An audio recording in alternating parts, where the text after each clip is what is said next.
We're sorry, y'all. Third time might be the charm.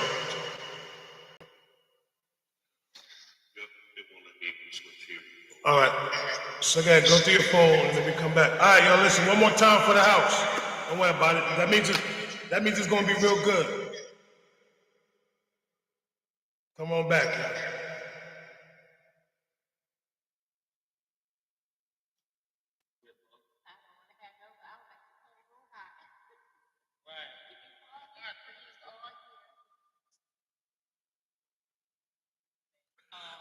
Sometimes we just can't get things right.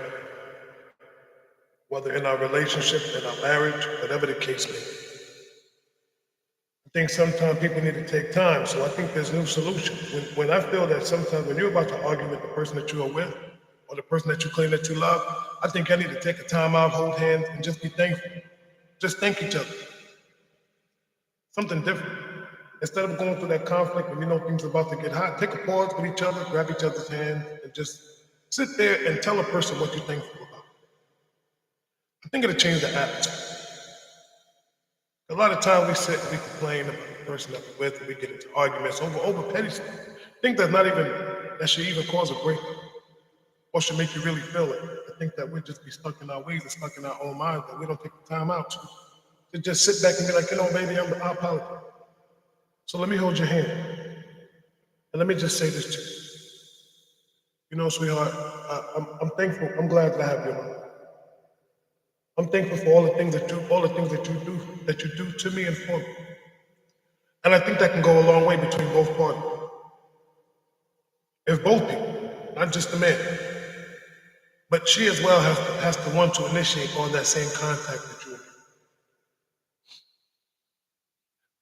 Because see, that's one of the most important things in a relationship also, is contact. I want to have contact. I want to physically, and I don't mean in the physical aspect of in the bed, I mean contact like spiritual, emotional, verbal, all of these things play a major part. So while I wait for my brother to get back on live, because his jaw been acting up. Oh, so he might be back. Let's see.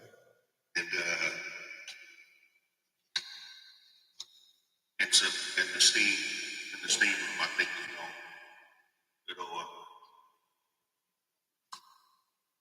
Dang. Trying, sis, trying. Now we good. Ain't no echo no more. I am hot right now. I feel my fever break. Get this. And that's why we wear hoodies and hats today. See what I'm saying? I can't. How you can't hear me? But you're not muted either. Are you serious, yo? Can y'all hear me? I can hear him. My bad. I can hear you now. How about you? Well, thank you.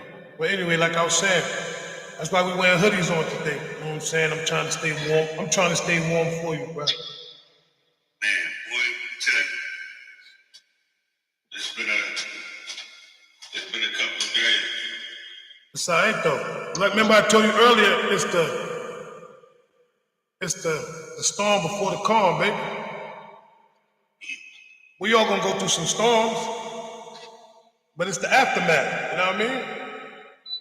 Fingers, what's up, my brother? Welcome in, everybody. Good morning, good morning, good morning, good morning, good morning. Y'all know the rules. Tap the screen, share the live out to about 10, 15 like-minded people. We got a very good topic this morning, and I think you're definitely going to enjoy this one. Micah, how you feeling this morning? Good service yesterday. Good service yesterday.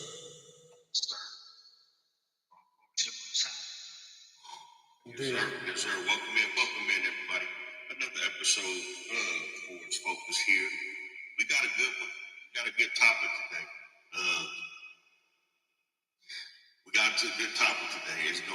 It's going to inspire some. It's going to inspire some thought. And I think what I've noticed over the past maybe couple, it may be period, honestly. since we've been out here talking, we're talking about friendships or relationships. One of the things we keep talking about is communication. Gotta be able to communicate, and so forth.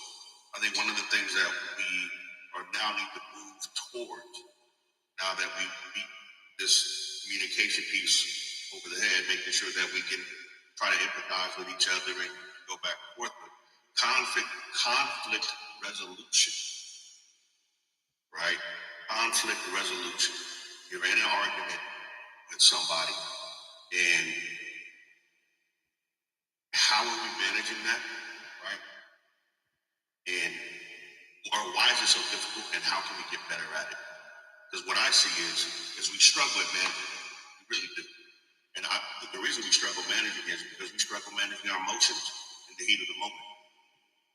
So how can you speak clearly and logically when you are charged up emotionally?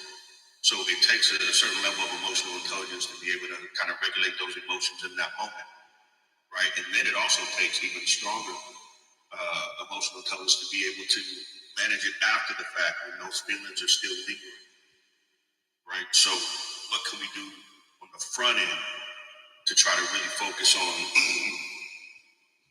conflict resolution and kind of making it so we in those conflicts in a better space than where we started, which for me would be a better understanding of each other and what we need to address moving forward to avoid the actual conflict in itself.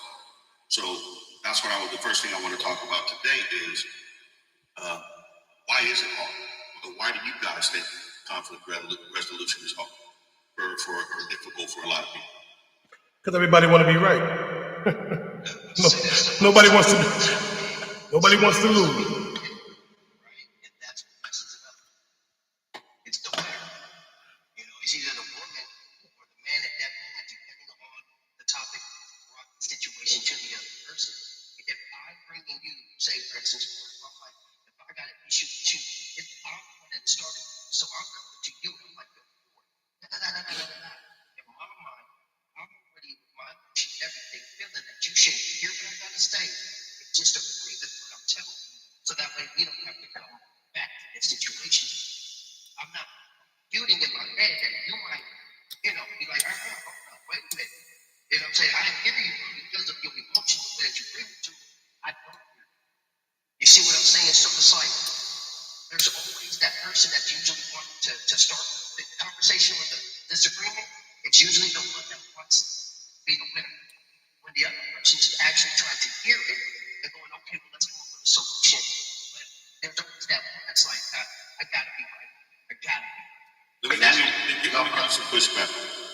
Because I don't necessarily disagree with you, but I also know that sometimes the people that really want to come to the resolution are the people that are approaching the individual. And because that individual isn't ready to receive or even have that conversation, they give the pushback. So it's like vice versa. Yeah, I think it happens both ways. I don't think it's absolute on one or the person who was bringing it to you has the issue. No, sometimes, and I've been there. I just want to, I'm trying to come. I remember in my head thinking, man, I'm gonna come as calm as I can, and it's with as much empathy as I can, and it still didn't work. They still was on. So I definitely do think it happens both ways, but I definitely, so I agree with you. I just wanted to add that. You got both. But it also depends on the person that you're dealing with. And like you said before, even if the person wants to resolve the issue and that person is not ready, you have to be calm enough to understand that that person is just not ready. Because sometimes that's where the conflict becomes, because you're ready to address it. But if that person's not ready, you are forcing the issue. So now that's where the conflict begins, because you're trying to force something that a person's not ready for. Sometimes we got to sit back and be like, okay, and ask the person, listen, can we talk? When are you ready to talk? But when and the person that's not ready to talk should also understand and respect the fact that this person wants to have this conversation. So it shouldn't be a 3 or 4 day wait. Like, okay, I know you want to have this conversation. Can we do this tomorrow? See, now a 24 hour thing, yes, maybe at the most. Or can we do this later on when I'm in the right headspace? But to just tell somebody, okay, we could talk later, and later winds up being 3 or 4 days, then you wonder why this person is the way he is.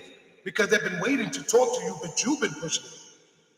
So it's kind of hard. So the conflict to me begins when the person that doesn't really want to have that conversation starts to add time to something that could be resolved in a matter of 24 hours. Yep. No, that's fact. I used to tell my daughter she'd be mad at him, she'd be mad at something, and she would just go into this little shell for like 2 minutes. And then we'd have a conversation and we'd resolve it in 5 minutes. And the one thing I always used to say to her, now was 2 weeks of you being miserable worth it. Something that we resolved in 5 minutes, and it wasn't even as big as we thought it was. Now this is not trying to dismiss what anyone is talking bigger conversations. I know that's different, but sometimes it's just a misunderstanding. Sometimes we just don't understand what's going on, right? And for somebody to take the time to clarify what's going on, number one, it means that it's huge, because then people feel heard. And okay, somebody wants to listen to me, and they're hearing me, and then they're able to explain to me what's going on. The flip side of that, and I think it's one of the hardest things that people have struggled to do, is actually let go of that feeling that they had before the conversation. Once they're corrected. For example, I'm in my feelings, and my feelings are hurt because of something happened, and then I have this conversation, and now I'm corrected. Oh, wait a minute, it wasn't what I thought it was. I'm still holding on to my feelings of being hurt.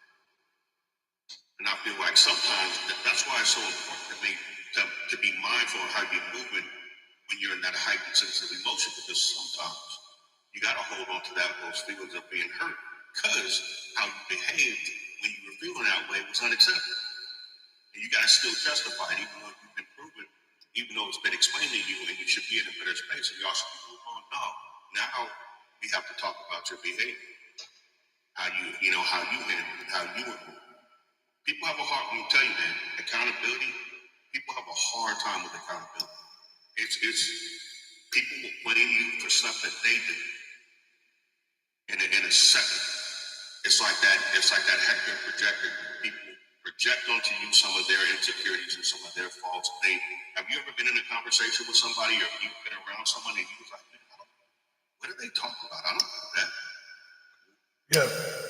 That's up. You know how many times that's happened in life? Like, and that happens all the time. Like, people will tell you, it's the funny part is people tell you about you that don't even know you. Like, how you gonna tell me about me and tell me something? I know you be doing it. How do you know what I be doing? Like, just because you do something, like you said, don't be projecting your nonsense on me.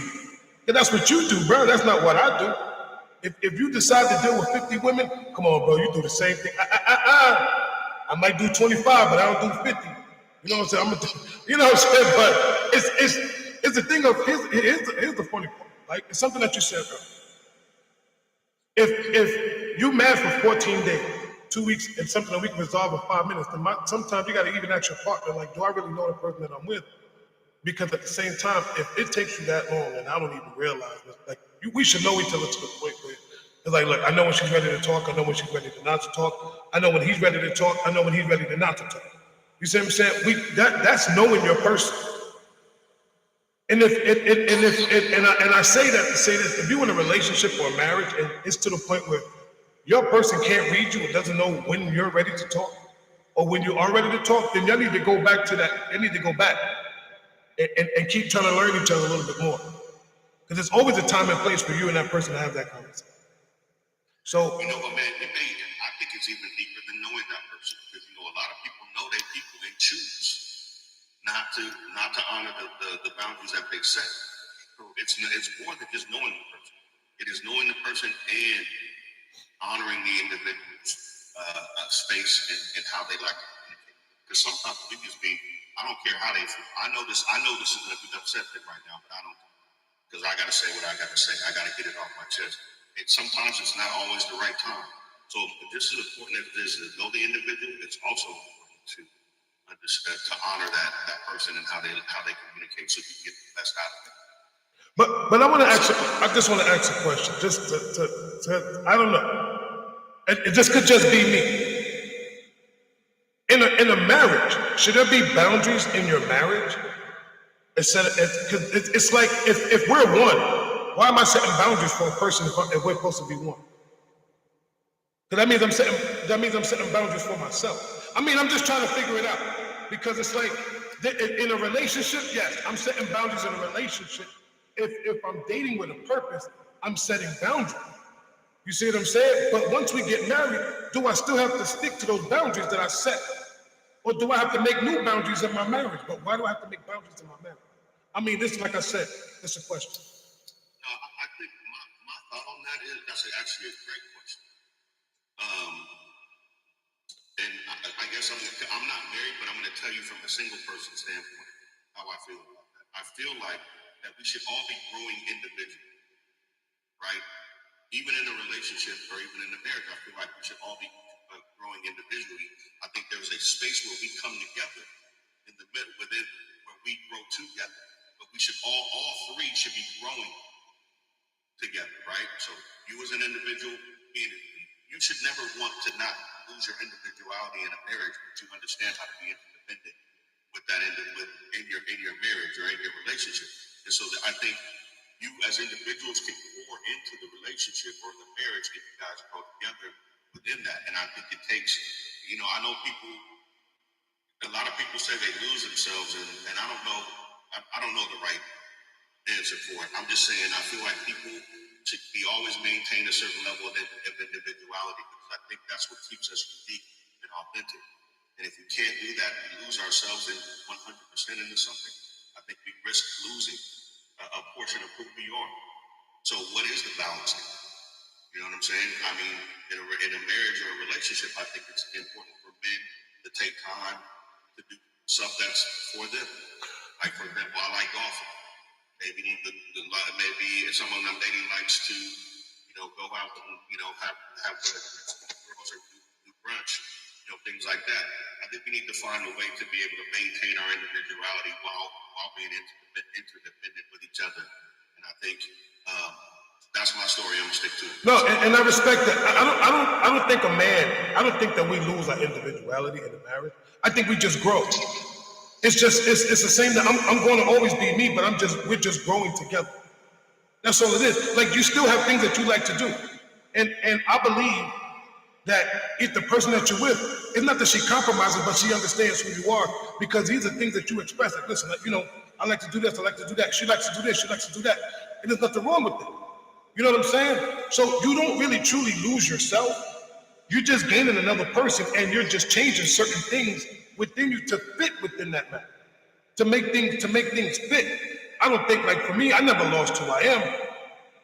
You know what I'm saying? I just found things that made us fit. Think there's still things that she likes to do that, hey, do your thing. There's still things that I like to do, hey, you do me. But at the end of the day, it still comes to a point where, listen, we find things that you have to find things that you both align with, like you said, and I can agree with that. There are things that both of you guys have to align with, but at the same time, you still can be who you are. And that's the problem with some people in marriages. They feel like, oh, I got to change who I am because I'm married. No, still be you, because that's the person that she married.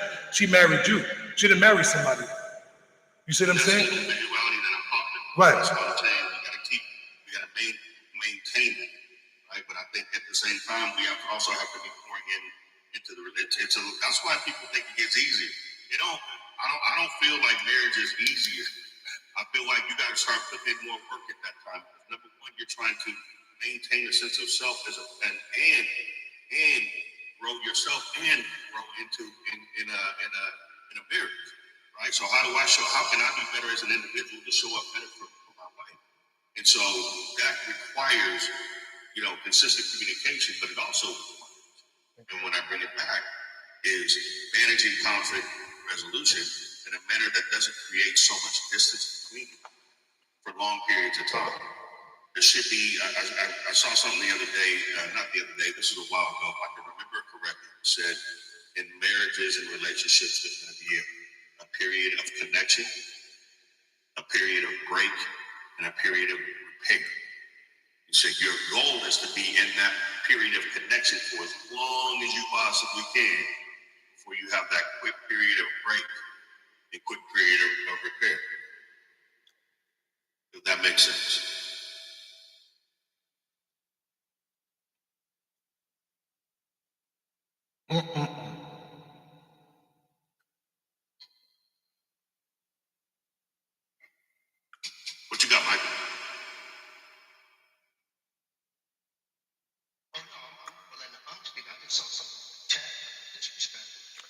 Just listen. I just say that. We don't even address it. There's no need to talk about it. Then we good. What So you got? I'm trying to say. Yeah. What you got,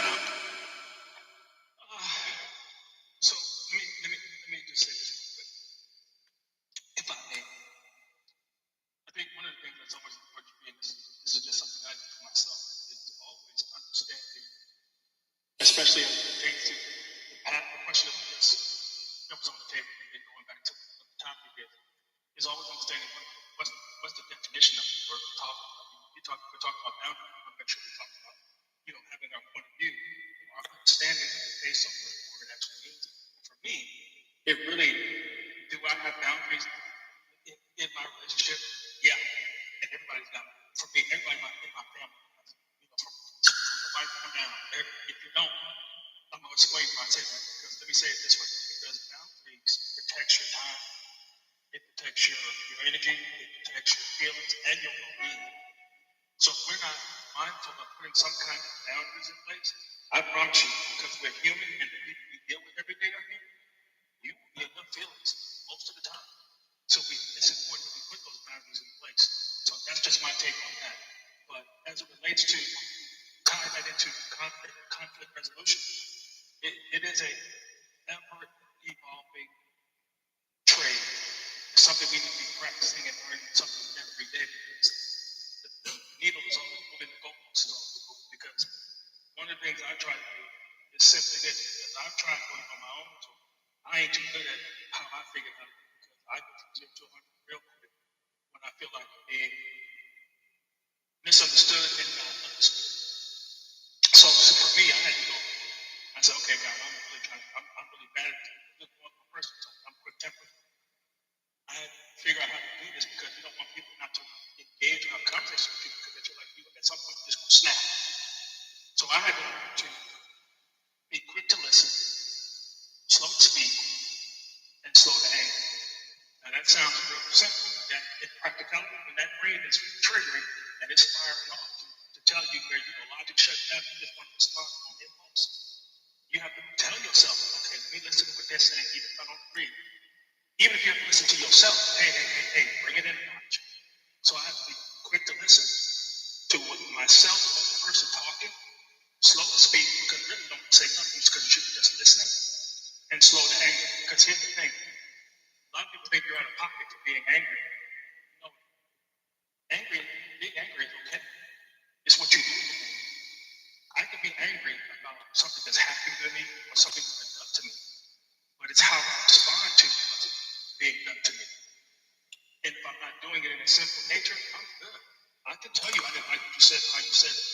And we ain't got to be cute about it, but I have to be mindful of how I'm doing things. So I think that's one of the key pieces for me as far as conflict resolution. I try to plug in those 3 pieces before we even get into the negotiation pieces of resolving it. That was deep, bro. Slow to anger. That's heavy. No, that's heavy. And I get what he's saying, because a lot of times growing up, I was always quick. I was like a match. You say something to me, I'm snapping automatic, boom, from the door. And no, don't get me wrong.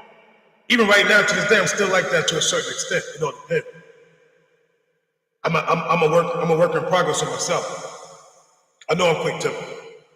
I know I am in a heartbeat, and I stand on everything that I say, and I'm not going to back down. If I'm coming to you, I'm coming correct, and I'm going to tell you whether I'm right or wrong. You're going to get this work. And when I'm wrong, and I can deal with it. But if I'm right, I'm going to come at you, but you're just going to have to take it. But at the same token, I think now, like you said, it's to a point where even with me, I got to fall back to go forward. I got to fall back, which means for me, I have to learn how to stop, try to resolve it in my head first, and then go forward with what I need to say. Because if I don't do that, it's like, I don't care what you're telling me. I'm going to say what I need to say, whether I hurt your feelings or not, and it is what it is. Then I deal with the consequences later. And I can't do that. You know what I'm saying? As a man now, I have to start thinking about how other people feel, regardless of the fact.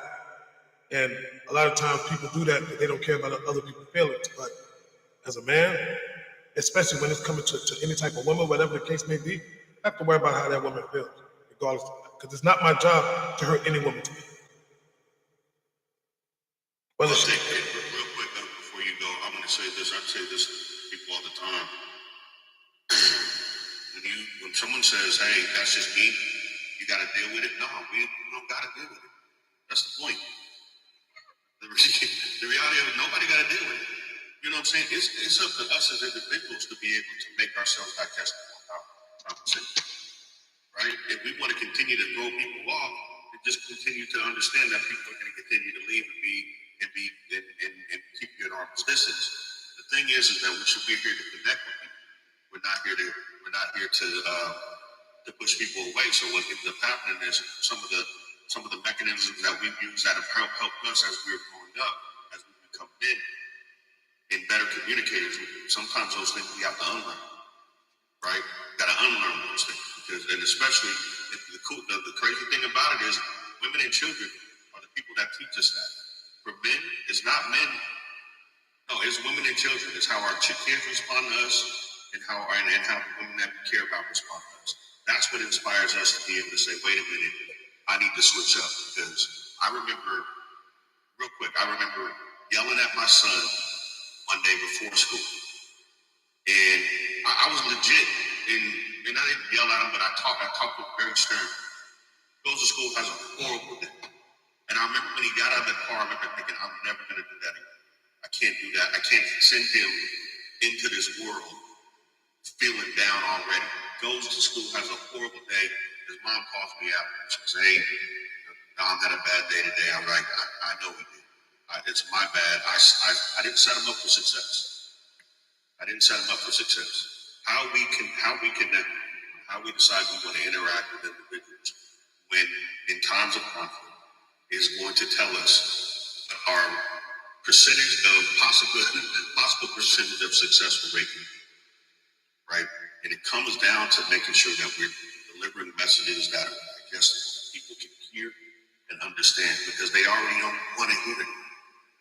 You know what I'm saying? So we got to understand who we're dealing with, and it can't be like, this is just who I am. You don't have to deal with it. No, I don't have to deal with it. It's probably not going to get the best out of the situation. However, we as men can make sure that we're continuing to sharpen that iron to be better communicators. What you got on? Sorry about that. No, you're good. I just we talk about the same point. It's that we have to be very mindful, not only with our loved ones, but those people we come in contact with, because how you speak to a person or how you see their conversation, especially if we're talking about a conflict, so to speak, that says a lot about you, the person, to them moving forward. You know what I mean? Like, people can, if you come across so aggressive, so angry in a conflict with any individual, let alone when there's stereotypes coming into it, that person's perception of you drastically changes, maybe if not for a period of time, for a lifetime. And we have to really understand what comes out of this right here, these two lips, could be very dangerous, because they can penetrate the things on the person's emotions and soul that people never see. That's why I believe, honestly, when we're told, life and death, we joke and say life and death, but you really got to think about how serious it is. What I say matters. I can say this. Here's the thing. Here's what I say: life and death and the actual sounds of what we hear. Remember, fellas, all of us who've had babies, you already know. Some of us know that when babies were still in the womb, they knew your voice when you walked in the house. They didn't get to jump. Why? Because they recognized that voice. What's familiar to them. Well, the other voice is very familiar. That voice that gives you joy, all of a sudden that gives you sorrow. That's a bad place to be. Because again, we are now in a place where we're not even paying attention to what we're saying in the heat of the moment. No, we have to be able to, as they say, collectively give them what needs to be said so they learn from us and not what damage from us. Even worse than sorrow, fear. That voice, Yeah. fear. Yeah, and that's the scary part. You don't want a person, especially a child or a spouse, walking away from a conversation damaged. Because again, here's here's the thing: you don't know how long it's going to take to fix that. You have no idea how long it's going to take. That can take days, weeks, months, years, or maybe never be repairable. And that's what's important because we have to be mindful of. We hold a dominant role in this whole scheme of things. We have to be very mindful that men have a dominant role. So a lot of what we say goes, you know how it is. The kids come ask you something. All we gotta do is say one time no. They go ask mom for one time because they can get over on mom. They come ask dad one time. Now, as a single mom, it's a one time no. You ain't get out my face because it's behind that. But it's very important to understand that the words that come out of our mouth are can be very soothing, like salve, or they can be damaging. And that's very, very scary. Yeah, absolutely. I 100% agree, and that's why it's important that we own that responsibility to, number one, we need to recognize the power of our voice. We see it all the time. There's videos all the time where let's compare it here. Mom's asking the kid to do something. 2, 3-year-old child, 4 or 5-year-old child, and the kid's not listening. Just whatever. And then the dad's voice from the other room, he ain't even in the room. From the other room.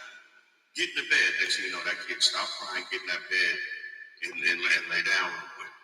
You gotta What you do? Yeah, exactly. I'm gonna tell you what to do. And that's the thing, man. I think that's huge. Like, we need to understand the power of our voice. We need to understand our power, period. It's not just in our voice. Everybody's going to have different power points within them, right? So when you're in a relationship with someone, your superpower may be something different than somebody else's. But if you don't understand what that is, how are you ever going to show up in that power? How's anybody ever going to be able to learn? We got to know.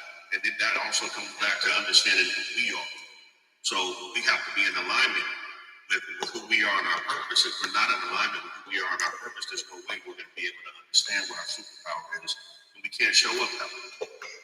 You know what I'm saying? It's very important that we understand that. What you got, Michael? Or do you got something else? I'm gonna say this. Most of the time, it's not even our voice. It's just our presence. The name I'm gonna tell your father says it all. You ain't even gotta be in it. Like you said, you ain't gotta be in a room. You ain't even gotta be in the house. You could be at work.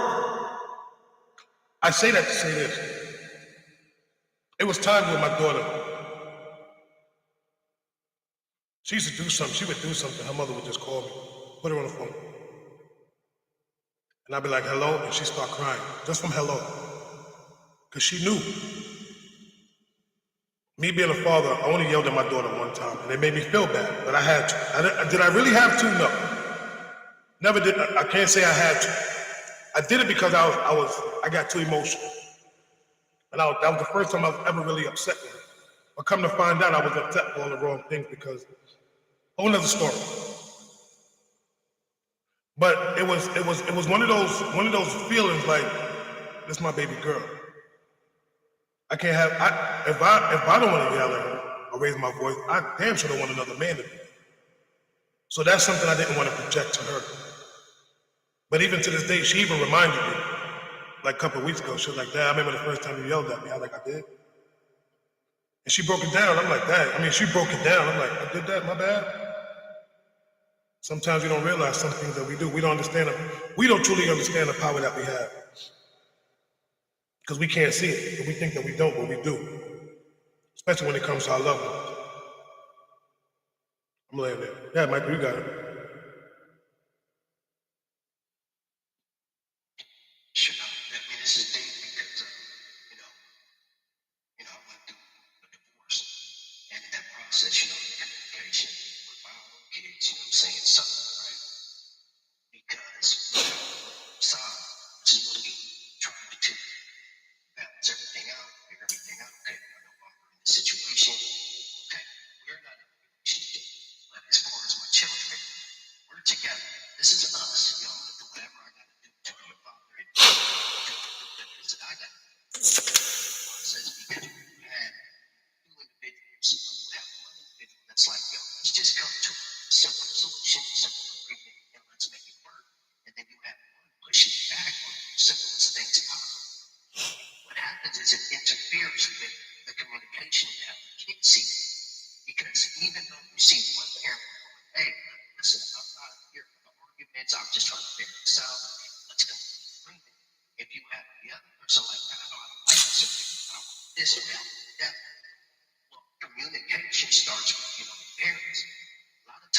happens is when you're in a relationship, the communication is cool because you had common ground, understanding of life.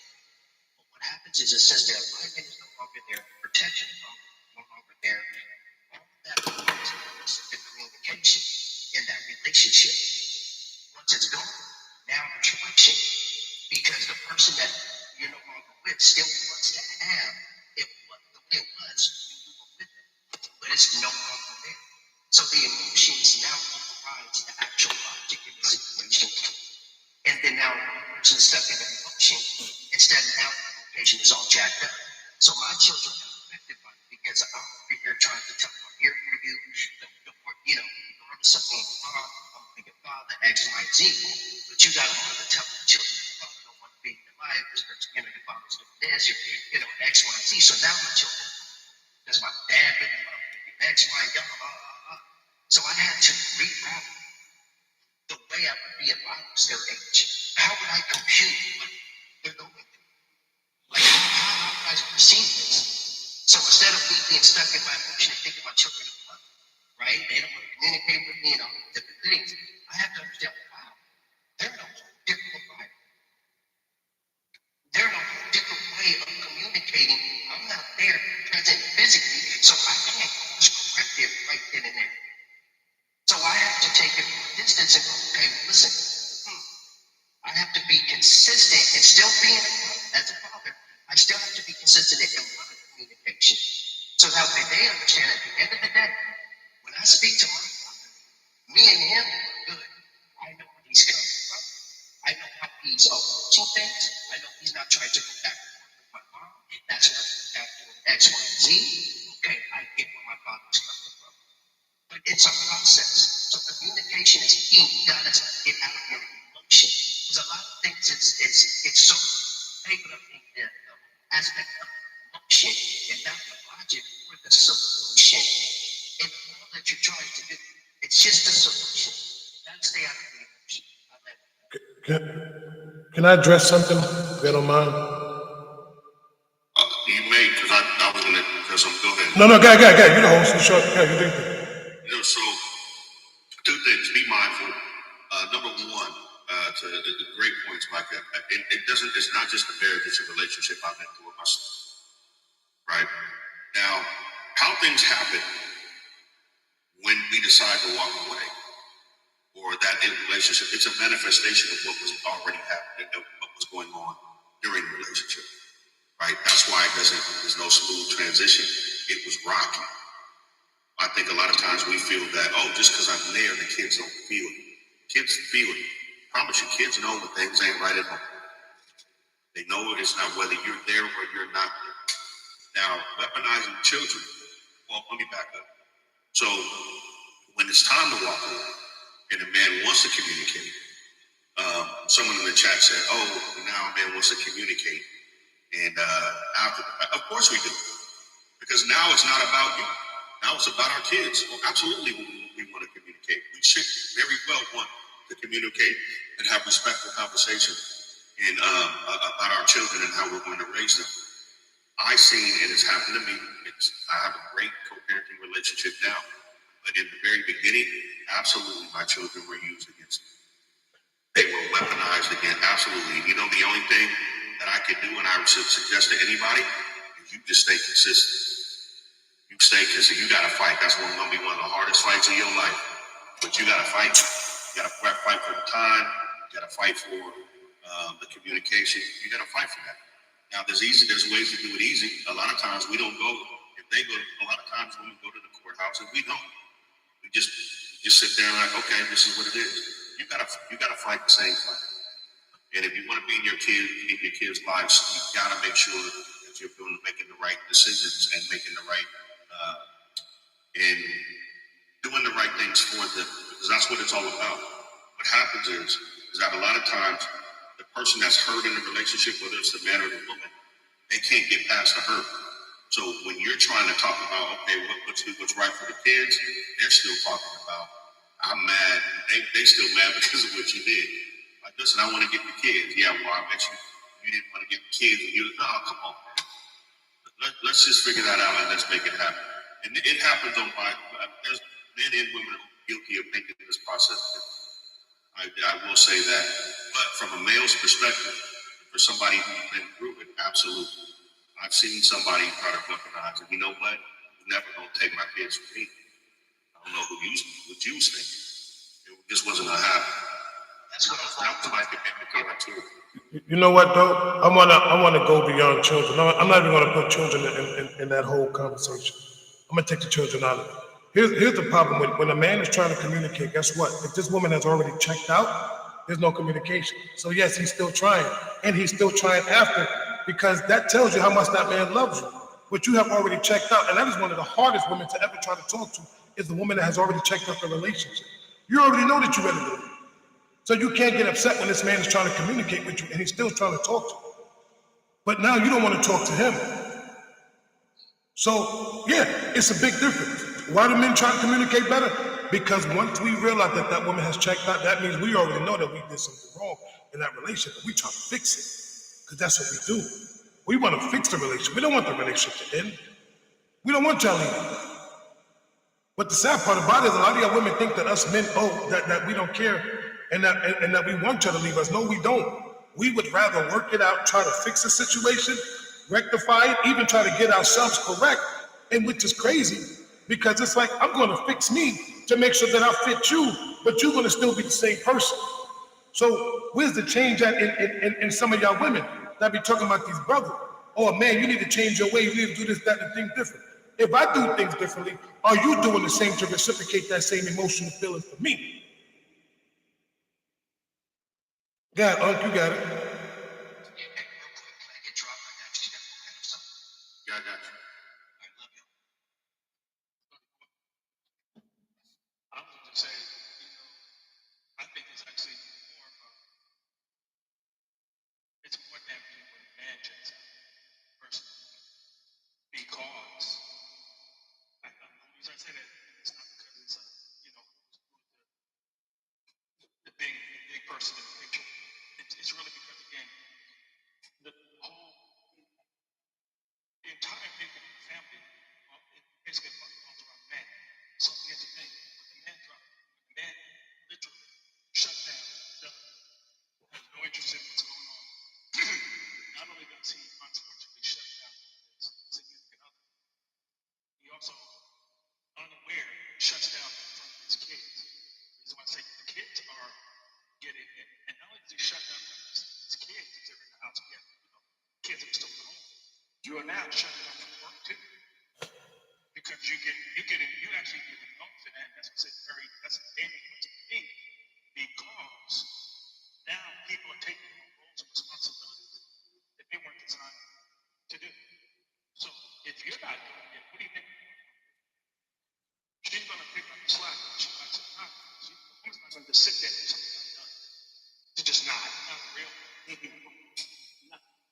Not real. A bona fide one.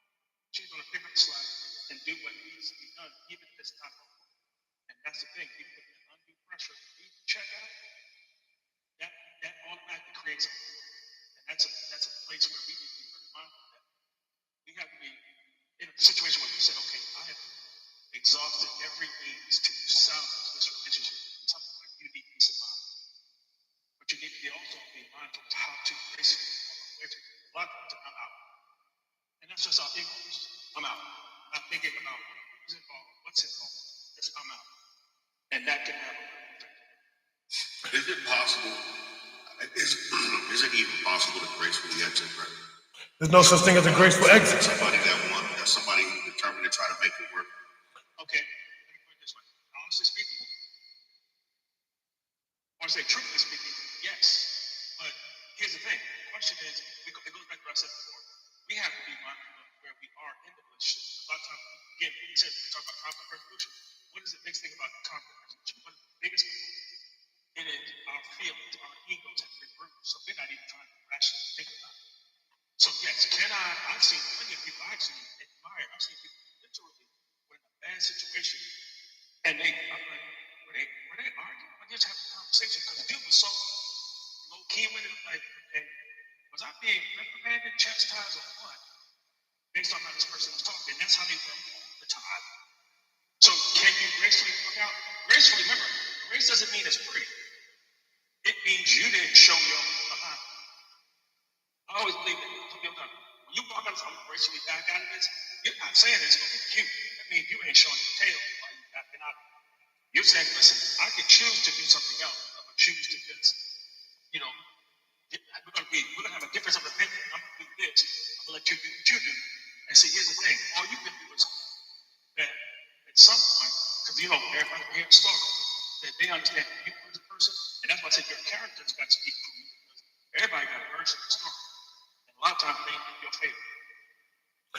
You know, somebody said in the comments about too much damage that sometimes relationships can be fixed. I'm gonna say this, which is I call cap on all of them.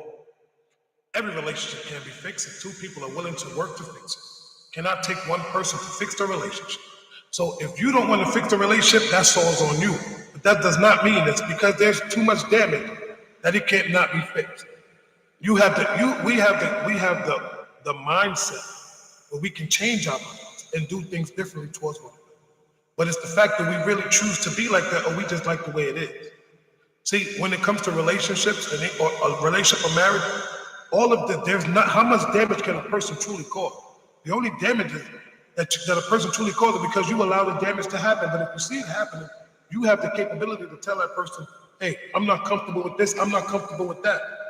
That's all it takes. Telling somebody what you're not comfortable with, and if they respect your comfortability. Period. So, what happened? Come on. No, I'm not. Come on. I was saying, I can understand this. If you say damage is, when I say damage, I'm talking about something that, like, wow, that cut deep. So if I say something about you that you know is very hurtful, we're not talking about maybe anger, like, I'm talking about when a woman can say something to her significant, her man, to the point where that man goes from feeling no longer a man and break you down to tears, that's damage. Ain't no, you make me uncomfortable or this hurt. No, that's, you're going to go lay down and talk to somebody about that. That's what I'm referring to when I say damage. Right. I believe somebody can damage you as a person in one fell swoop of a conversation or one quick sentence. But no, and I respect that. But see, here's the part where we say that we know our person, but we truly don't, right? Do we ask the hard questions and that part? Like, listen, what type of woman are you? Are you the type of woman that if something happens, are you gonna try to scorn me, scorn my name, tarnish me, try to make me break me down to my lowest denomination? The hard question, and it's something every time I think about these things, right? I think about something that Uncle Dallas said, and he said, "Tell me something that's gonna make me leave. Tell me something that's gonna make me break up with you. That's gonna make me walk away from you." That makes so much sense. And thinking about it now, I should have been saying this a long time ago. You know what I'm saying? But we were too busy saying all the good stuff. But I'm glad that knowing now, I mean, of course, where I'm at right now, I don't need to say that. But these are things, conversations like that. That's why I said people should start knowing. I want to know the worst part about you. I want to know all the bad crap. Give me all the bad stuff first. Tell me what type of person that you truly are when you get upset. How are you when you get mad? I want to know these things. What is some things that you truly do? If I was to piss you off right now, and you as a woman, how would you feel?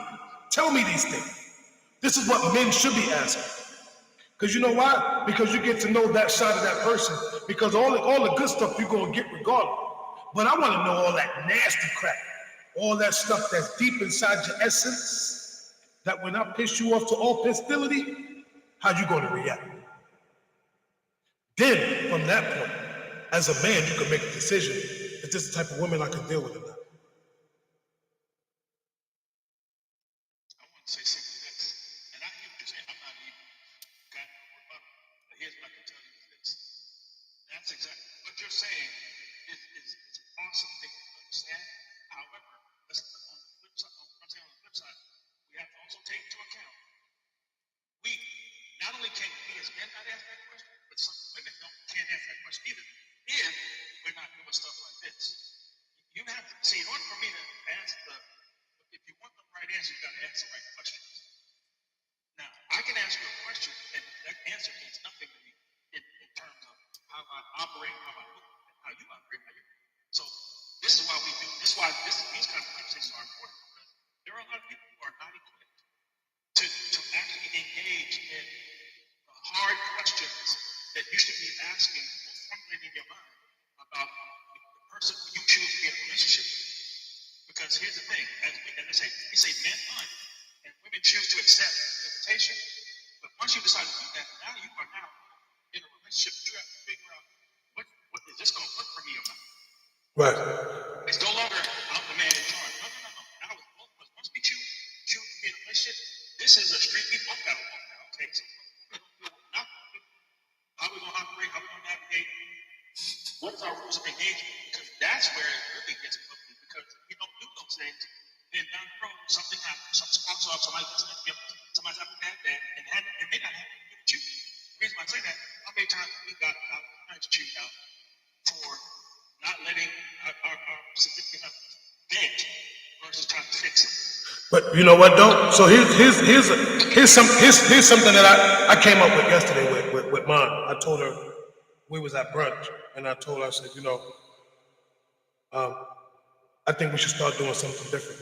If it becomes a conflict and we're about to get into something, I think we both need to hold hands and just look at each other and just be thankful for things that, what are you thankful for me about? What am I thankful for you about? To change that atmosphere, to change, you know what I'm saying? Sometimes some things have to be different. And she's like, I kind of like that. I'm like, yeah, because that way I don't have to come at you and I can pause instead of being upset. I start looking at you and telling you what I'm thankful for about you. You see? Yeah, that's called working together to win together. Right. So when you do that, that is a level set. That's impressive. That is a level set. At that moment, you say, we're going to be bigger than this moment in these feelings. Right? And what we're going to do is we're going to choose to, when we're in a bad space, we're going to choose to be in the good space together. Right? And then we can start having a more responsible, I like the word responsible, more responsible conversation about how we're feeling and why we're feeling. And people are actually, when it's calmer, people are absolutely more receptive to the feedback. It's just when it gets heightened, it becomes like it's a battle me versus you. And I want to go back on one thing that you said, Melvin. I do think most relationships, if not all, can be repaired. Not all of them are supposed to. But there's a difference. Anything can get repaired. Honestly, anything can get repaired. Sometimes you need to leave the abuser alone, and you need to go find safety. Sometimes you need to leave the manipulator alone and go get your mind right. Right? Sometimes you need to leave the cheater alone and fall into something that is more into showing you how much someone who's showing you how much they love you. You learning how to love yourself, because all those things can break us down. We have to understand. We have to have discernment in those situations to say, when is this something that I should stay in, and when is this something that I should walk away from? It takes two. Chris Rock said it. Relationships aren't easy. He said the relationships are easy if you have two people working on the relationship. Two people moving a couch is easy. It's hard for one person to move a couch. And that's where we have to figure out what that thing is. How can we both, to your point, how can we both come together and work on the problem? And what is it that we need to do to maybe shake ourselves out of those feelings to get back to why we in this in the first place? I love you. I married you. We've been together 7 years. What we doing? You know what I'm saying? What we doing? Let's come down. You know what I'm saying? Let's come together, even if it's just laughing at your ashy elbow and your big forehead, whatever it is you guys got to do. Come lighten them low, right? Around each other to kind of reset and shake off all that negative energy, and then just look into each other and say, okay, there is a reason why I love this individual. I want this. You know what I'm saying? And that's huge, bro. That's huge. I like that. No, and another thing I want to start encouraging too, even in my home, is like, if I know we're going to get into something, I don't want that energy in the house. That's energy that you need to take outside your four wall. Because what you're doing is you're sitting, and I said this Friday, is we're sitting and we're festing in that same negative energy. And it's still in these four walls, but we never let it outside. We kept it in the house. So whenever something happens, that energy is going to resurface, and we're going to keep coming at each other instead of doing that and releasing that crap outside. Because what you don't want to do is have all that negativity in your home, because it'll stay in your home. Even if you open the door, it ain't going to follow you out. It's going to sit right there because you got two doors. You got your door, you got that screen door. So you got to open one before the other. And that stuff ain't going to leave. Or sometimes it'll follow you, but when you go back in the house, it'll come back in with you. A lot of times we don't understand the energy that we bring or the energy that we keep in our home. And it travels. It travels through every room. In your bathroom, she could be in one room, you could be in the other room, and they're still beefing. That energy done travel for no reason. So sometimes I think it's best at this point, get you a couple fans, open all your windows and your doors, and let all that stuff out. Just let it out. But when you know that you're about to do something, I'm gonna do what I said I'm gonna try to do, start doing. And also, you know what, let's go for a ride. Let's go for a ride. Because at least we can drive in the car and open up the window. And we can say we got it safe. But you notice sometimes when you're driving, the conversations are different too. When if because we're sitting idle in a home, that energy is crazy. But when you're outside, that energy is different. You know why? Because you don't want nobody to see problem. But the only person that you see the problems in your house is you and her. How you're going at each other and the way you start looking at it. But if you guys are outside, trust and believe, you ain't gonna talk the same way, you ain't gonna move the same way that you would in your house. So sometimes it's best to take it outside, because you'll get over it. I think for me, and this is just my thought process now going forward, I think doing things outside of the home is way better, because the home is supposed to be our sacred place. That's supposed to be our safety net, a place where we're supposed to have love, but not have conflict with it. I don't know, I could be right, I could be wrong. It's just my thought. I would say this. No, I think it's, I mean, for me, it's, you know, they don't argue in bedroom. And you can have beef anywhere else in the house, not in the bedroom. That's, and that was what we discussed ahead of time. And we had to negotiate TV in the bedroom. We had to negotiate. But let me say this. I'm going to say this because we're talking, now we're getting into solutions that I love. Fellas, talk to the fellas about making women happy. Fellas, if you want to have, we really, our new thing is, brothers, you can see it, you want peace. You don't need, but you really want peace. You can take, you'll take all that stuff with you, but on top of the list, you know, it can fluctuate between 2, 3, and 4. It's peace. You want right up in the top. In order to have peace, you're going to have to invest in the inventory and the vault account of joy, happiness, fun, all of that kid stuff. You're going to have to go in overdrive, keep depositing fun moments, good things, you know, just being silly sometimes, and also self-serving. So, and heart of servitude. Because I got news for you. You want to really not have your significant other always on your back about little things and improve your credit score. Do something for her just because. Just have just because moments. You know what I'm saying? She's hungry. What you want? If it ain't in the house, you go get it. Don't even say that. Go get it. And here's the thing: you gotta know what she wants. Go get something you know she might like. Go buy something you think she might like. Know her size. Those are deposits. And when you make those kind of deposits, you're less likely to have a long-lasting or a big blow-up argument or misunderstanding. Because why would I want to spend time even with somebody who shows me love on a daily basis? Whether it's a hug, you know, they say something, you know, the scientific, you know, the research says you're supposed to say kiss on your spouse at least 20 times a day. I don't know how, but they say.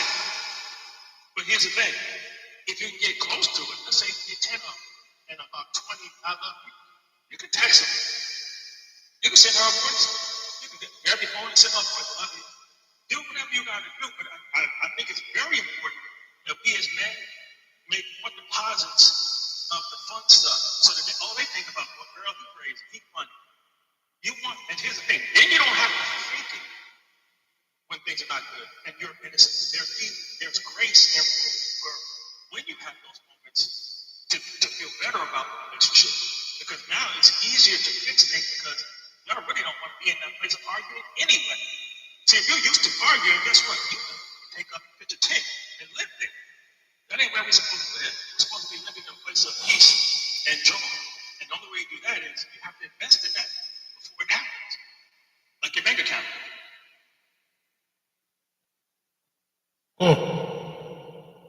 I hear that. Yeah, real quick, let's reset. Hey, we got 90 people in here. Let's go ahead and get some power taps. Let's try to get us to 50K here as soon as we possibly can. Obviously, the goal every time is 100. Let's do what we can to get there today. So then set the welcome in, goal. Sir. Still, Lloyd, how you doing, brother? We trying to get to 100K, y'all. Can we get some power taps, please? Respectfully, if you guys are enjoying the conversation.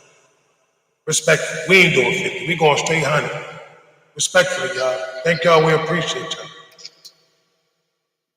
Come on, sir. Still, I saw you in the comments. Come on. Yes, sir. We seen you in the comments, bro. That's my dude right there.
know, appreciate exactly what you're doing. You know what I'm saying? But you shouldn't be looking at anyone. You should be looking at the end of the mouth of the parent.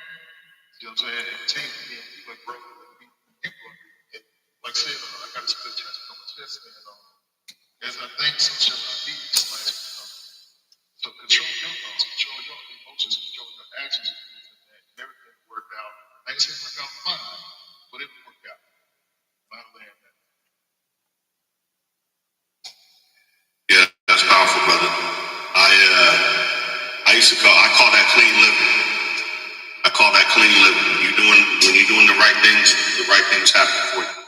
Sometimes you got to do the right things even when you don't want to. In the midst of people trying to make you seem to be something that you're not.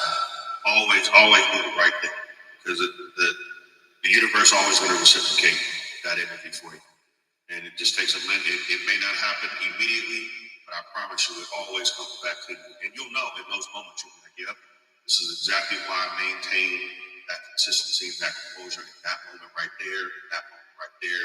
I made sure I was continuing to do the right things here and there, and now I'm reaping the benefits of it. You also sometimes get an opportunity to see what happens to people who don't do it, right? And they wonder why they can't seem to get right in their lives, man. Clean living. It's hugely important to make sure that we're doing that. So, what you got, Bill?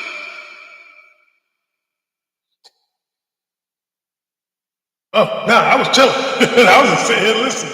But I mean, you know, when it comes to two people, I think that, like, when people talk about marriage is work. Marriage is work, but it's not a job.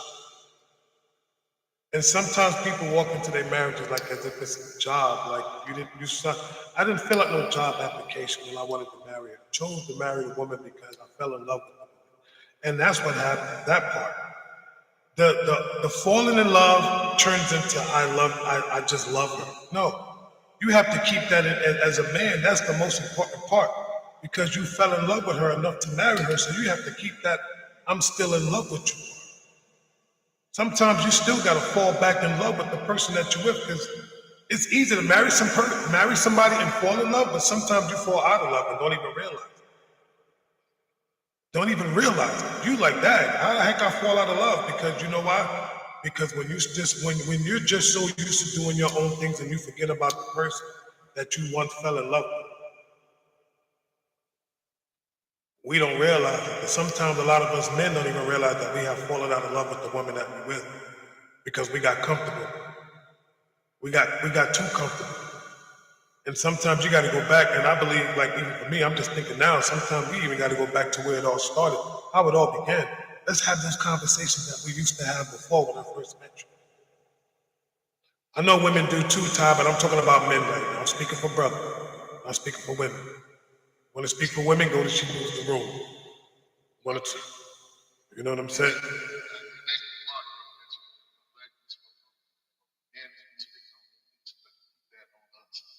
That's what I'm saying. Look in the mirror, my reflection. Somebody said earlier about minds. They look at my mind. But me, I take the other angle. I take the angle of taking responsibility for the way that she makes something she does for my parents or something. You know what I'm saying?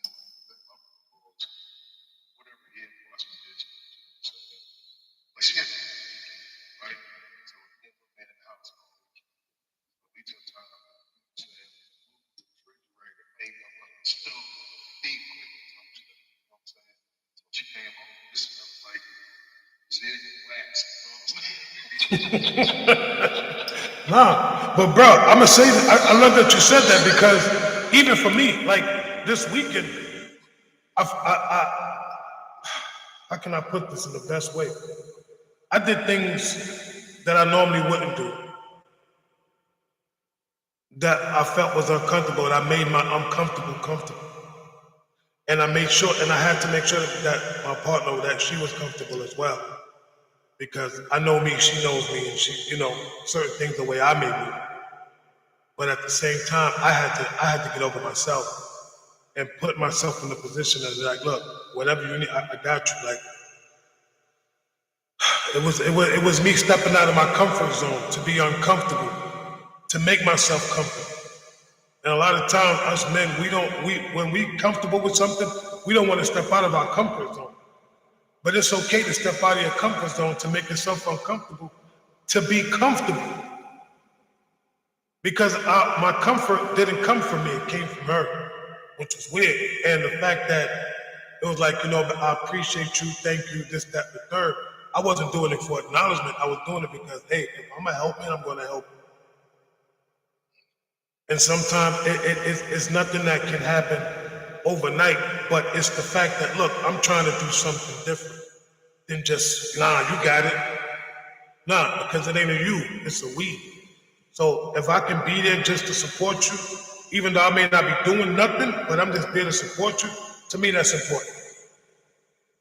And these are things that some of us men need to do. Like, I know I watched the game on Saturday, but guess what? I can always record the game and still go make myself uncomfortable doing something that I'm not comfortable doing. But this is the person that I said that I love. So why am I not comfortable with being around her? See what I'm saying? I can be uncomfortable someplace, but I'm comfortable with her. So I'm okay, and that's what makes me comfortable. I know it sounds weird, but as men, these are things that we should also start doing. Like I want to be uncomfortable sometimes, and I want to get on her nerves. I know this is me, speaking for me. I want to get on her nerves because you know why? Because here's the thing: if I get on her nerves and she comes at me, to me it's like, listen, at least I know she cared. She gets upset. I know she cared. But if she doesn't get upset at me, that's a problem. That's a sign. See, now let me explain it to you. You get your woman mad enough when if I get mine mad enough and I know she's upset at me, guess what? She ain't check out. But if the fact that she's not mad no more, oh, hold up. I gotta go back and do some research.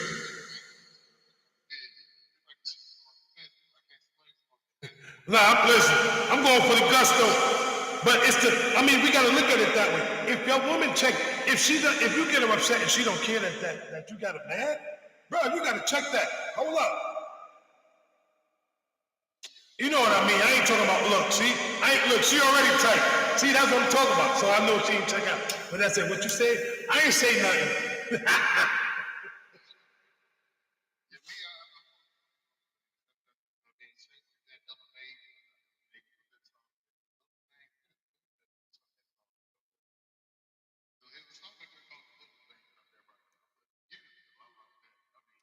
We've been taught as men that everything is responsible for grand gestures.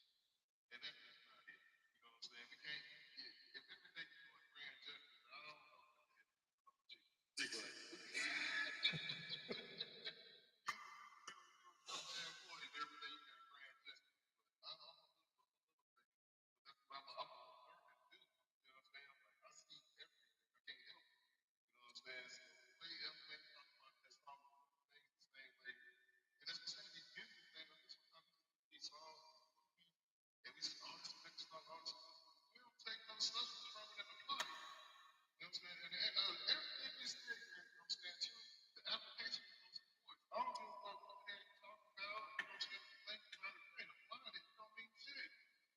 You know what I'm saying? That's true.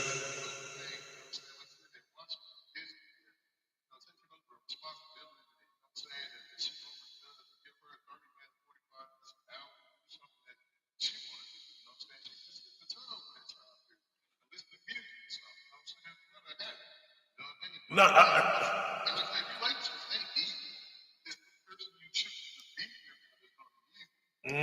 no, I love that.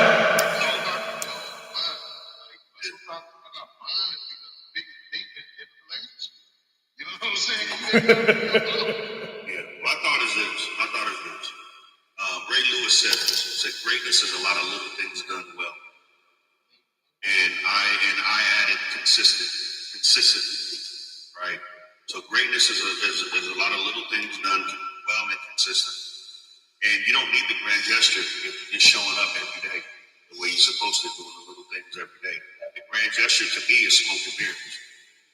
He said smoking marijuana. I've been showing up consistently well enough. And let me do this as something big for you, so you can forget about the last 60, 90 days that I haven't been doing something well for you, right? And I feel like we need to understand it's those little things. It's those little things that you show up on a daily basis that builds, as my man Uncle Angelo would say, it builds your relationship credit. Builds your credit score. We call it chicken. Yo, time out, bro. We need a song for that. We need to pause for a minute. Let's put the hands together. Amen. All right. That was what is it? No, it builds that credit. I think, at the end of the day, the right stuff to do is all out there. We just pick and choose what stuff we wanna do, right? So I think what it comes down to is, as individuals, when you decide that you're going to commit to somebody, whether it's a relationship or it's a marriage, there's certain things that need to change and that you need to be willing to do.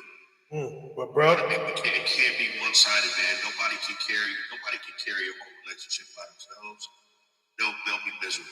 before They'll be absolutely miserable. Yeah. no disrespect, right?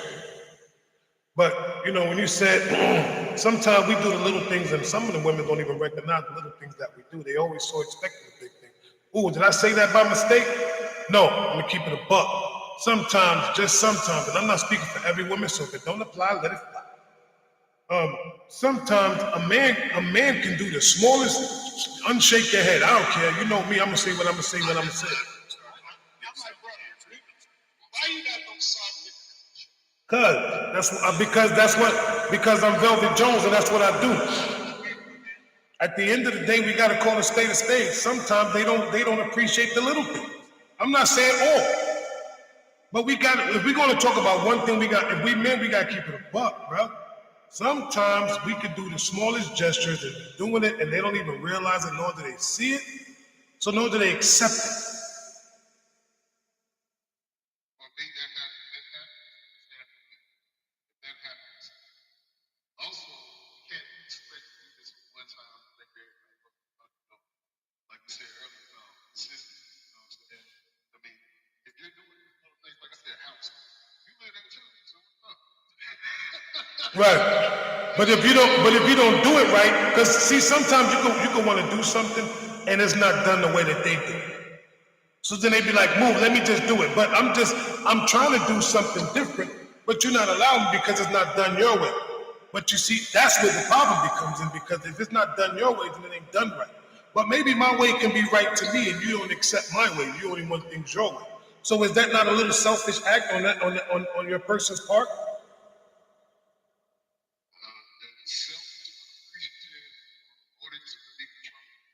There you go. See? You need to be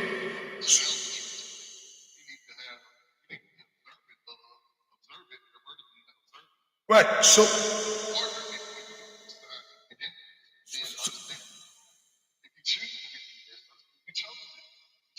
right.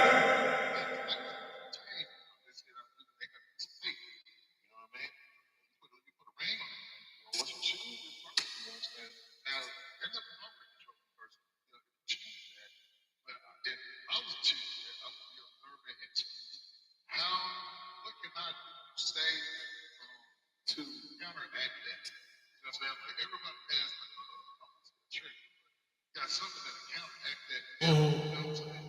And that's for you to figure out what you can be with that person. You know what I'm saying? Conversation, I'm gonna pull that out. Control people don't even know. You know what I'm saying? Most people don't even know what they need or want. You know what I'm saying? They get out here, hashtag. And just to clear the air, ladies and gentlemen, I'm just throwing scenarios out there. Let me just clear the air. People start looking like, what? That's what? No, these are just scenarios. Like I said, I just think different. But the reason why I say that is, yeah,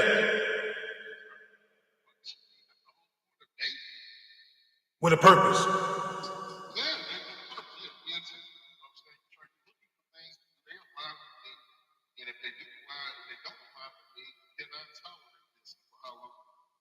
saying? It's like you need to be asking yourself the right questions that you just said to start with Steph. Before you can ask somebody else the right question, ask yourself the right question. What are you willing? See, and that's deep because a lot of times we don't even ask ourselves certain questions. We just jump right in and think that this is our person. We don't sit there and ask ourselves, what do I really need from this woman? But we always be like, you know what, this is what I want. I want this, you know, she gotta have a fatty, you know, she gotta have a job or something, she gotta do this, she gotta know how to cook. We always want the basics. She gotta be fine, but I don't want no average chick. Cause you know, I'm not an average dude, so I gotta have a dime piece, because I think I'm a dime. So you're already looking at the vanity part of the relationship. Negative. You ain't even looking at that woman's spirit. You ain't asking, you know what I'm saying, what kind of spirit this woman has? What is her intention? What is her goal? You know what I'm saying? like all of these things. But we wait till later on to find out, and then we want to get upset about what we have. Oh man, I can't believe I picked this type of woman. Yes, you did. Yes, you did. Because you look beyond everything else and only saw what you wanted to see. And this is what happens with us in relationships, men and women. We only see and hear what we want to see and hear until it's too late, until we get in deep. And then guess what? All the wax buildup that was in our ears because we only heard we want to hear start coming out. Now you start to hear things clearly. And then we took the contacts off and put our glasses on because I'm behind trying to be cute. Now we got our glasses on. Guess what? You're seeing everything so much clearer. And now that's when the regrets start kicking in. I'm trying to tell you. Boy. Them outfits ain't fitting like they was before. Yes.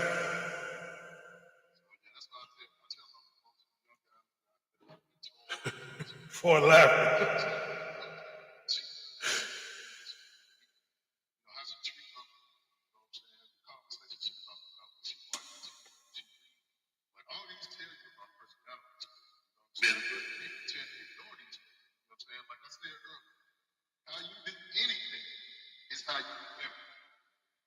Yeah, I was gonna make that point and reiterate that. Watch how people treat other people, man. It may not necessarily, you may not see it. They may not bring it to you, to your doorstep. Watch how people treat other people when they're mad, especially when they're angry, when they're disappointed. I promise you, that's headed to your doorstep as soon as you do something to make them mad. Watch how people do. They don't change that because nope, that is who they are. Watch how they treat people that can do nothing for them. Right. You know what I'm saying? Watch out, like if I'm on a date with somebody and they give the waiter or the waitress a hard time, we probably ain't going on the same. I'm not, because here's the thing, the waiter or the waitress is a byproduct of what we should be doing in this moment. That's us getting to know each other, focus on each other. You worried about what they did wrong? That's why you shouldn't go out to eat, bro. I'm telling you, you shouldn't go out to eat. That's exactly why you should. Need to see how they interact. Right. Think about it like this. It all depends on the restaurant you go to. Because some place you go, you know the service is chopped. So you can't get mad because you're going to get mad too. Your both be sitting there pissed off. Like, yo, why the food? Yes, you can. At the drive-thru, why you gotta make me wait for my burger? Now you talking about pull up. We gonna bring it to you outside. It's a 99-cent burger.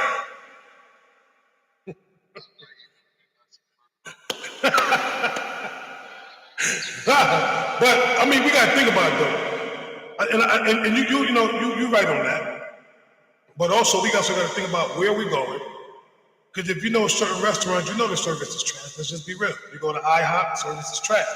You go to Denny's, all these little small, they trash. But then you go someplace different, you be like, yo, I like this service. The service is good. The food is good. You know, like, don't get me wrong. I've been to places where I had to put my phone on the doggone timer. Like, okay, if they're not here within 3 minutes, at least to give me a glass of water, it's a problem. And I tip according to your service. I don't tip because it says 25, 30% on the thing. Nah. I'm tipping according to your service. So if you come to my table, you want to ask me if I want water or something to drink or tell me what the special is, $2 $1. I don't care.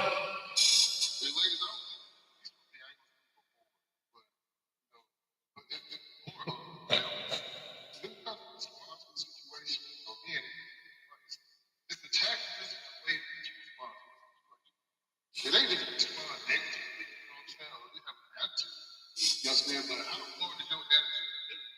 Do you know how to stop before the goddamn phone hit you? You know what I'm saying? Police both these things. You know what I'm saying? You know how to, you know what I'm saying? Take a chill for a second. You know what I'm saying? You know, people crash out every episode. You know, there's nothing to attack. That's all. You know what I'm saying? Understanding how to convey yourself without using the unity of family. And so, hey, real quick, just and speaking of that, Sir Still Lloyd, we do leave out the profanity in the lie. My bad. However, it came off so good, I was having a hard time even telling you because it sounded so God good. damn. But I still I ain't even catch it. do with everybody else. But I appreciate you. Ooh, God. I'm a slave. It is all good. Hey, you there? I know he raised his I hand. gotta dig out, but y'all, man, thanks for having me before it come. Yo, for sure, my brother, man. I'll pack you up so you don't lose your coin. Drop. Hey, man, they can go to you. That's why I appreciate everybody getting coins and stuff. You know what I'm saying? Much love. All right, bro. Much love, brother. Yeah, that's funny, man. Oh man. All right, Aunt Hamilton. I got you. But this is why I like, you know, I mean, this is the real reason why I like doing these men battles, like when it's brothers, because, you know, a lot of us, we come from different places, but our thought process is pretty much the same. It's pretty much the It's nice same. to hear different. It's nice to hear it delivered different ways because everybody can receive it. It reaches more ears. Yep, hands down. Like it's the thing of, oh man, being a man is just being a man. You know, I can't say it's hard work, it's easy. It's just being who we are. You know, and and some women say, "Oh, y'all are the same." We are not the same. Some of us just go through the same issues, just in different form. And a lot of times about a man is the one thing about us. I can honestly say is as long as you're telling us that you love us. To me, that's all that really matters. We just want to make sure that y'all love us the way that y'all say that y'all do. We good with that. We don't ask for much. We don't. I mean, we really don't. Now, some of us like me. I'm a little spoiled. I can't. I gotta be pampered a little bit. Fix your face. No, you did not just turn in a chair. So what? I am whoopie whoop. I'm doing something behind you. Yeah, it was called my words. Listen, I can admit it. I ain't afraid to admit it. I'm a grown man. Yes, I get spoiled. When I was looking for Rain's head to pop up here on my show. Really, that's what y'all doing too? See, listen, I don't care. Yes, I am spoiled. So what? And you know what the funny part is? My aunt told my wife, told her the same thing. Like, had a whole conversation. I'm like, what y'all talking about? And I wanted to be all up in the mix. And she was like, I ain't telling you. And to this day, she still ain't telling me what my aunt said.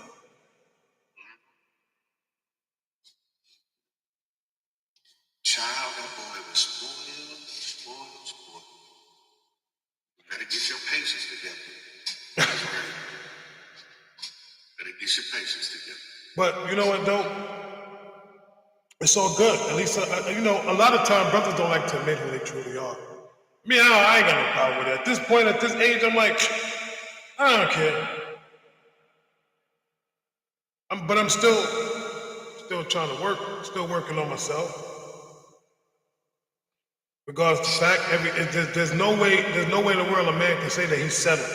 I'm not settled because I'm still a work in progress within me. Because I still believe that regardless of the fact, as long as I got air in my lungs, there's something about me that I need to change. There's something about me that I'm still growing in, and within myself, and I love it. I love being me. I am. I want to comment on something you said earlier. It just popped back in my head. You were talking about being comfortable, uncomfortable. Yeah, I think being comfort and being uncomfortable. And so I want to switch up the narrative on that just a we should never seek comfort in being alone. And let me explain why. If we're going to hop into an ice bath, that's not comfortable, but it's really good for us. If we're going to go into a sauna, it's not necessarily comfortable, but it's good for us. What it is having the mindset of saying, I'm going to dive into the discomfort. Even though I know it's going to be uncomfortable, I'm never going to be comfortable with it, but I choose to dive into the discomfort because I know it's for the greater good of whatever it is I'm trying to do right now. If that means I need to dive into this conversation for the greater good of this relationship, if I need to dive into that ice bath for the greater good of my health, I choose to do it. And there's power in choice. When we are choosing to do something, just like I posted a video a while ago, it got like almost 1 million views, I think. It said, the woman asked her husband, why do you love me? He said, because I choose to. She didn't understand what that meant at the time. But we're not always lovable, right? So for someone to choose to love us, even when we're not lovable, that right there tells you how they feel about you. Yeah. Right? So when we choose to be in that discomfort for the greater good of what we're trying to accomplish, for whatever it is in our life, that choice is what speaks volumes to your character. So let me ask you this. Being that you said that, right? See, I love this conversation, bro. You're going to have me going, man. Here's the thing. With something that you just said, choosing to love, right? So even if you love me, do you choose? So even if you love the person that you're with, do you choose to love them on a daily basis? Do you choose, or you just truly, you know what, I just love you every day? Wait, that's every day. Same thing. No. Okay, go ahead. Love is not a choice. You're commanded to do that. I don't have to like your attitude and all the rest of that fun stuff. That's the difference. I'm commanded to love, not just my spouse, people around me. That's my job, to love them. However, I don't have to like their attitude. I don't have to like their behavior. That's the difference. That's all I'm doing. No, I get it. That's why I asked that question. Because I've overheard someone say that one time, like, I choose to love this man. When I'm like, what do you mean you choose to love him? Either you love him or you don't. How can you choose to love me one day, but then you don't love me the next day? Like, that's no, the liking part, like, yeah, I can like you today, I can love you forever. But I may not like everything that you do, and that's okay. That's part of a relationship, that's part of life. I can love everything that a person, I love my brothers, but there's some things that they do and I don't like, but it's okay because there's things that I do and I know that they don't like, but it's okay. I'm cool with that. Some people, the problem I have is a lot of people want to be liked more than loved. They have to be that person, like, you know, oh man, they gotta like me. I cannot be liked. Huh? I don't even like the fact that you said that. Matter of fact, I don't like you because you said that. How can you not want to be liked? So I say that to say this. This is the reason why you see a lot of guys get upset with women because they like a woman and that woman don't like them. So all of a sudden she's all of these types of names. When people break up, I stop liking. I mean, I love you as a person, but I just can't be with you. And that's okay too. I can love you as a person, but I can love you enough to let you go. I know that people don't like the way that sounds. How can you love me but let me go? Because I love you that much. That when I say that is because I'm hurting you. And I see the hurt that I'm causing you. So therefore, I love you enough to let you go. And there's nothing wrong with that.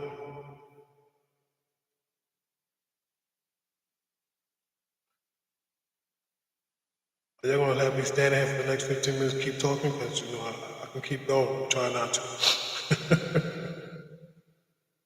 But it's just, it's different when we sit back and we start to think about a lot of things that we say towards each other or to each other without even realizing that we're saying it. And we're thinking that we're making sense, but it really doesn't make sense until you stop and pause and ask yourself like that. Did I really just say all that? Because my thing is this: if you love me, if I love you, love is not supposed to hurt. So I'm not out to hurt you. If you out to hurt me, that means you truly don't love me. If you're doing things deliberately to hurt me or trying to saying something to me or me doing something to you that's trying to hurt you, which means I don't really love you. I can't sit there and tell a woman that I love her, but yet I'm hurting her, saying things to her to make her feel a certain type of way, putting my hands on her, being an abusive, whether it's physical or verbal. There's no love there. I don't love you. I want to say this, but I can't say it because I want to say it, but I can't say it. You know what I was going to say. You know where I was going. That's why I'm not. But it's go ahead. Yeah, so in a lot of people, like I said, the very simple pieces of what makes us capable of handling conflict or bad situations, heated arguments, whatever you want to call it or label, is again understanding that there's a reason why God gave us 2 ears and 1 mouth.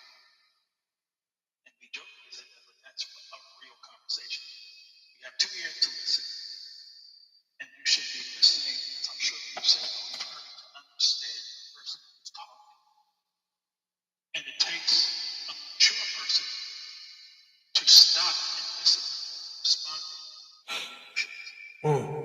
Because no one makes sound decisions with their emotion. No.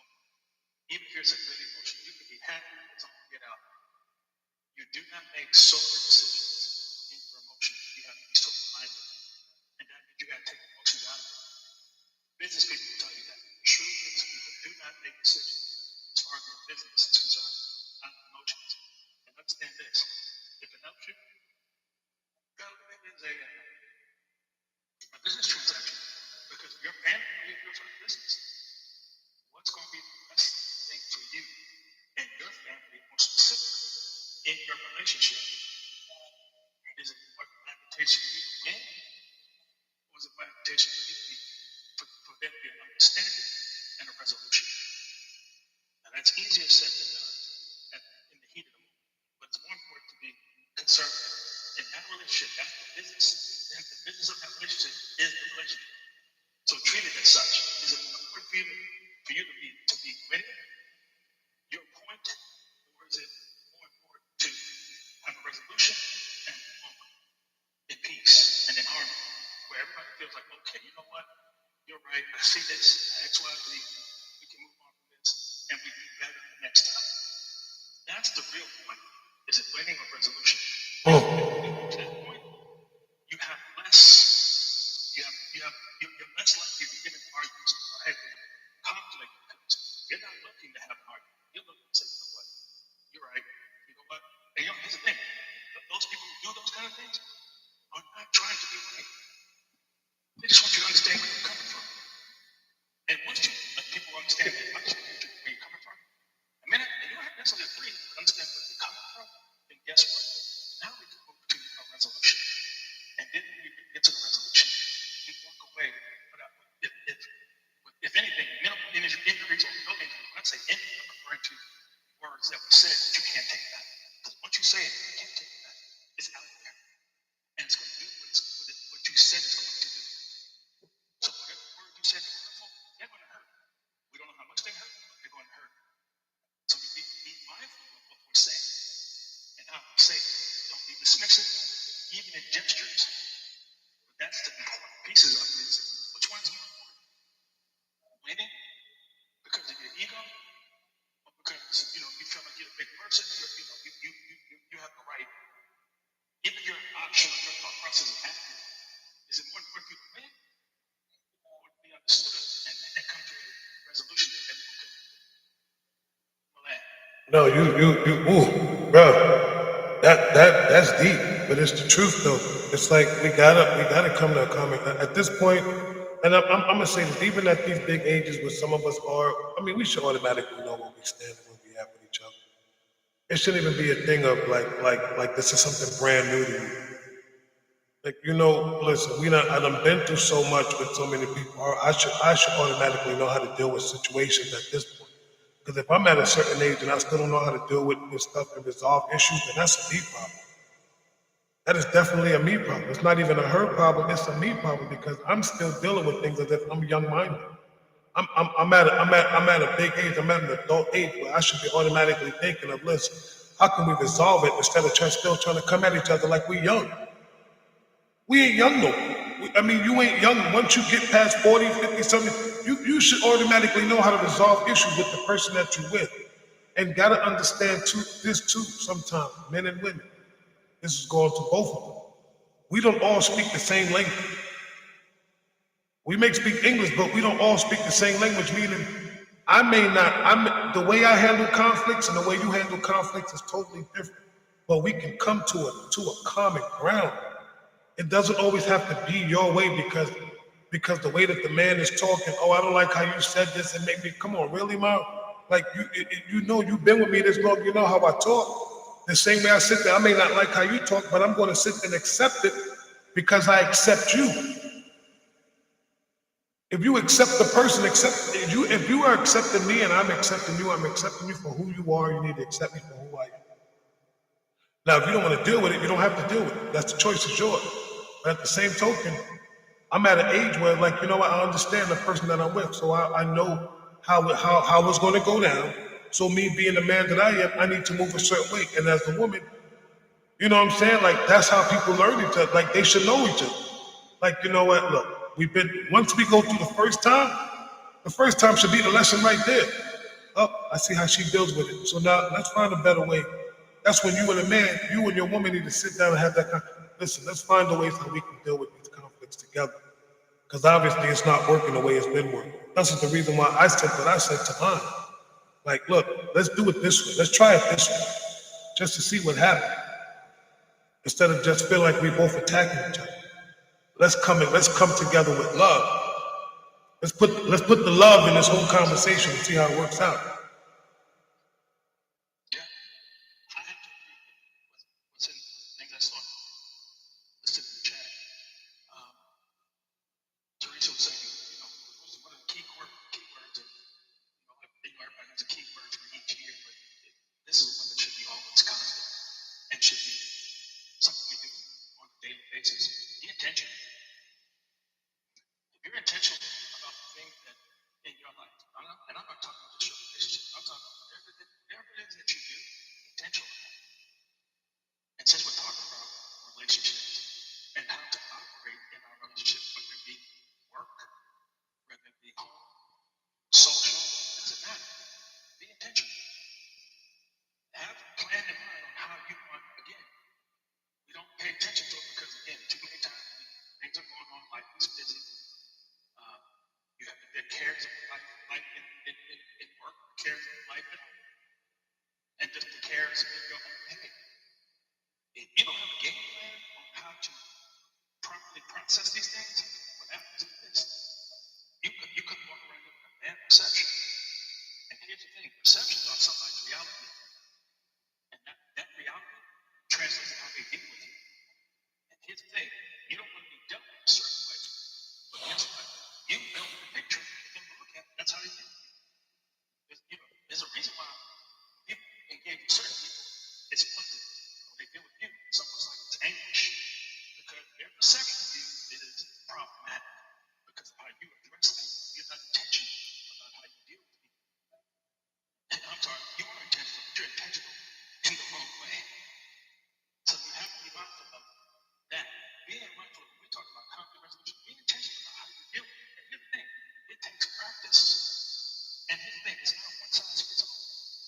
You have to be taking time in your day, every day, and figure out how can I be better in this area that I'm good. Because guess what?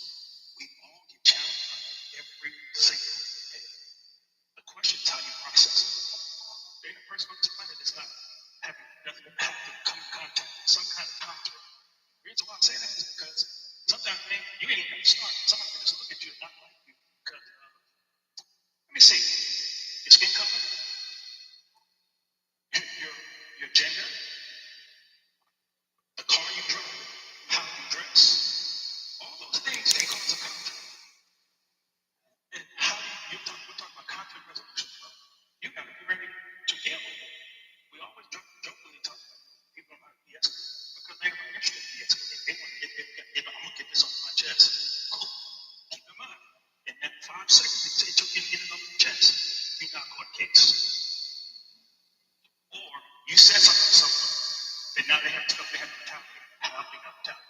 So we have to be intentional about dealing with everyday common people.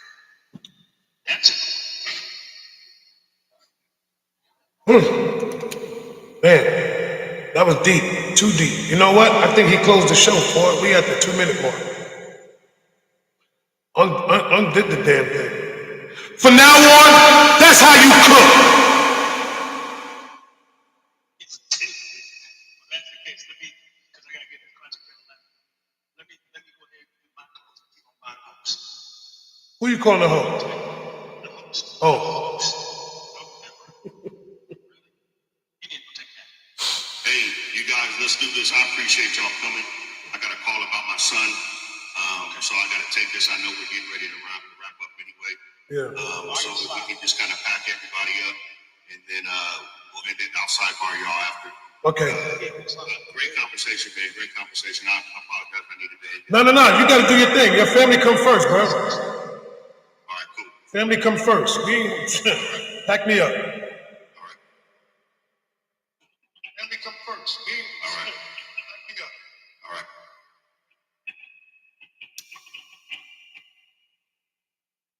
Heck yeah.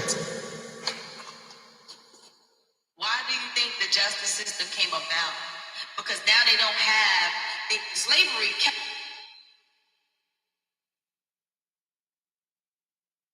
Be right, but I'm also gonna be wrong, even though I'm right. Even when I'm wrong, I'm right.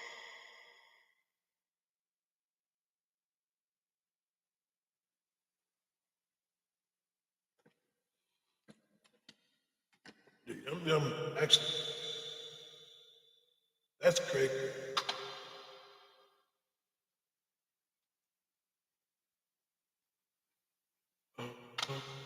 All right, here we are.